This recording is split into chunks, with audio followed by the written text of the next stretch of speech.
संबोल मुज़ाकरात में पाकिस्तान और अफगानिस्तान ने जंगबंदी बरकरार रखने पर इत्तेफाक किया है। तुर्की और कतर की सालिसी में होने वाले मुज़ाकरात का मुश्तरका एलामिया जारी कर दिया गया है। फ़रीक़ैन ने जंगबंदी पर अमल दरामद यकीनी बनाने के लिए निगरानी और तस्दीक़ का मुश्तरका निज़ाम तश्कील देने पर भी इत्तेफाक किया है। मुआहदे की खिलाफ वर्जी करने वाले पर जुर्माना भी आयद किया जाएगा। बिल्कुल, बातचीत का अगला दौर 6 नवंबर को इस्तांबुल में ही होगा। सीज़ फायर के नफाज के कवायद और ज़वाबित तय किए जाएंगे। इसी अहम मामले पर बात करने के लिए हमारे साथ मौजूद हैं मौजूद पैनलिस्ट हमें ज्वाइन कर चुके हैं।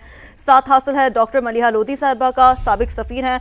Thank you for joining us. Jamil Ahmed Khan sahab हैं, साबिक सफ़ीर हैं, बहुत शुक्रिया sir, welcome to the transmission. और major general retired Zahid Mahmood sahab का भी साथ हासिल होगा। सर बहुत शुक्रिया समा को वक्त देने के लिए। जमील अहमद साहब कैसे देखते हैं? यकीनी तौर पर अगर थोड़ा सा सिफाती लिहाज से हम देखें, जो डेवलपमेंट सामने आ रही हैं उसे कैसे एनालाइज करेंगे सर? मामलात आगे आपको क्या लगता है किस जानिब बढ़ सकते हैं?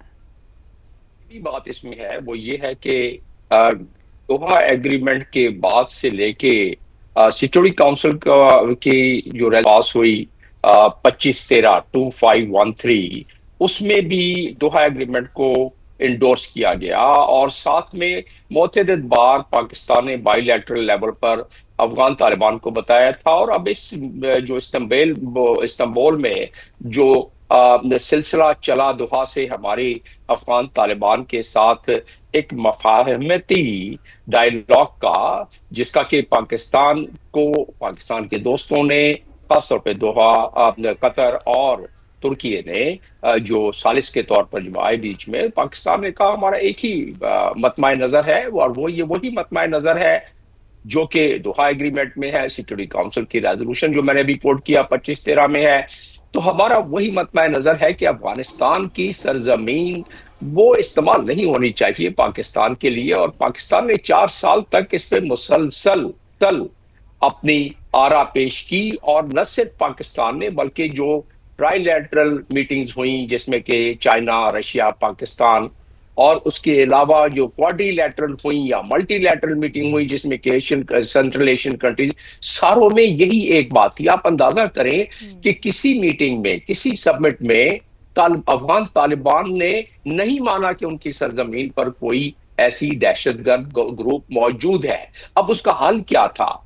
जब वो मानते ही नहीं थे और दरअंदाजी जारी थी और शहादतें जारी थी पाकिस्तान में, तो पाकिस्तान इसके बावजूद कि बड़े भारी दिल के साथ पाकिस्तान ने वो एक्शन लिए जो कि लेना मकसूद था, क्योंकि की टेरिटोरियल इंटेग्रिटी और पाकिस्तान की सॉवरेनिटी जो कि दिया हुआ है और अक़वाम मुत्तहिदा के चार्टर के आर्टिकल 2 और सब आर्टिकल 4 में दिया हुआ है।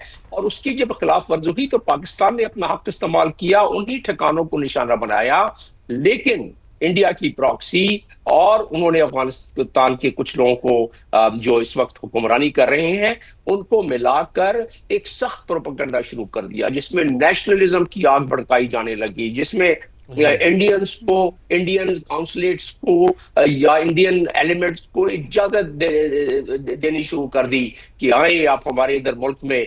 कभी कुन्नड़ की बात होने लगी, कभी इसमें काबुल रिवर पे डैम बनाने की बात होने लगी।